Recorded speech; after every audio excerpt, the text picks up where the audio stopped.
Bonjour à tous et bienvenue à l'île Grand Palais au salon Norbat, premier salon régional du bâtiment au nord de Paris. Le bâtiment est un secteur qui recrute. Comment s'y construire un avenir? Nous vous emmenons à la rencontre des acteurs du bâtiment. Bonjour Augustin Outers. Bonjour. Vous êtes vice-président de la FFB 5962 en charge de l'innovation et des métiers. Quel est l'état du marché de l'emploi dans le bâtiment? Aujourd'hui, c'est une des principales difficultés de nos chefs d'entreprise, c'est le recrutement. Et pourtant, on a vraiment des beaux parcours à proposer. Je peux peut-être prendre l'exemple de Franck, qui est un de mes collaborateurs, qui a commencé dans l'apprentissage, qui aujourd'hui, après quelques années, est chef d'équipe, qui peut-être demain sera chef de chantier ou conducteur de travaux, qui a un niveau de rémunération qui est supérieur à d'autres secteurs, qui demain peut-être pourra montrer à ses enfants ou à ses petits-enfants l'ouvrage auquel il a participé. Donc oui, un marché de l'emploi qui est compliqué, et pourtant vraiment des beaux projets à construire avec nous.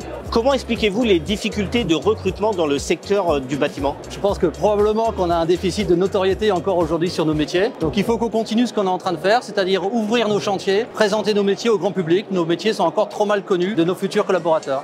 Quelles actions la FFB met en place pour faire connaître justement ces métiers? La notoriété justement de nos métiers est un des enjeux principaux aujourd'hui pour notre fédération. Donc les actions, elles sont nombreuses. Peut-être que je ne peux en citer qu'une, la dernière, c'est Team Bâtisseur. C'est un concours de détection de talent qui a été organisé là sur le premier trimestre 2022, qui a permis de mettre en situation de concours une centaine de jeunes. C'était vraiment une réussite pour cette première participation et qui là encore met en valeur nos métiers, met en valeur la technique, met en valeur nos futurs jeunes collaborateurs.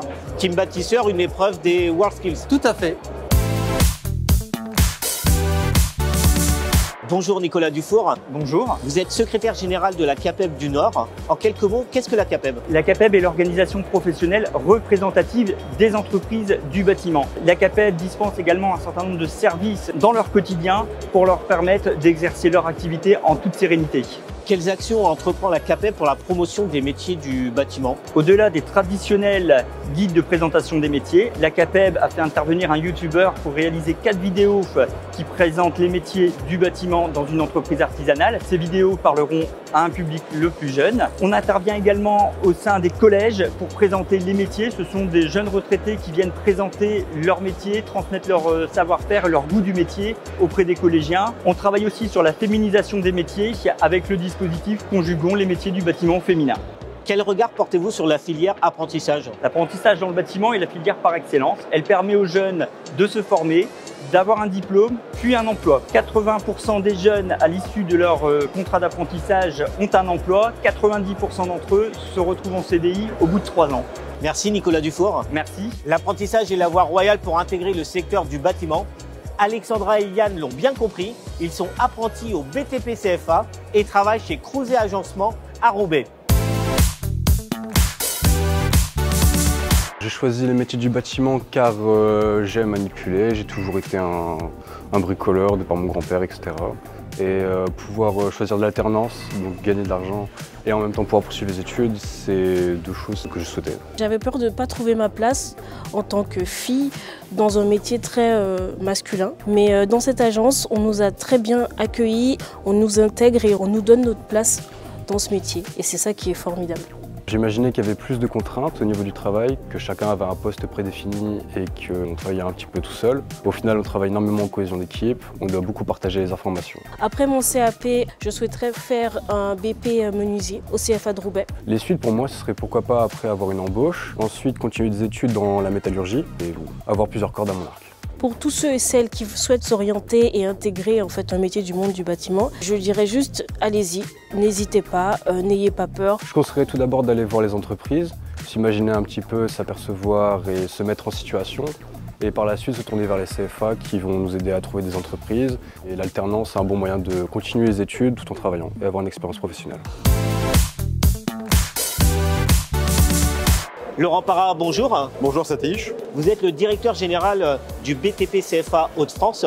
Que représente le BTP CFA dans la région? 3 CFA historiques, un CFA qui vient de s'ouvrir sur Gravelines, plus de 2000 apprentis et une centaine de stagiaires de la formation continue. L'apprentissage est une filière d'excellence au sein du BTP CFA. Quels moyens sont mis en œuvre? Aujourd'hui, BTP CFA Hauts-de-France, c'est 150 salariés avec 70% de formateurs. Nous avons une quinzaine de conseillers formation, nous avons des animateurs socio-éducatifs au sein des CFA.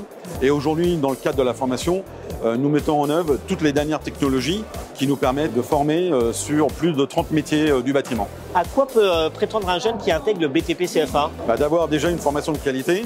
86% de nos jeunes trouvent un emploi après la formation, donc ça c'est un gage de réussite. Et aujourd'hui, on a à peu près 75% de réussite aux examens. C'est un accompagnement tout au long de sa formation.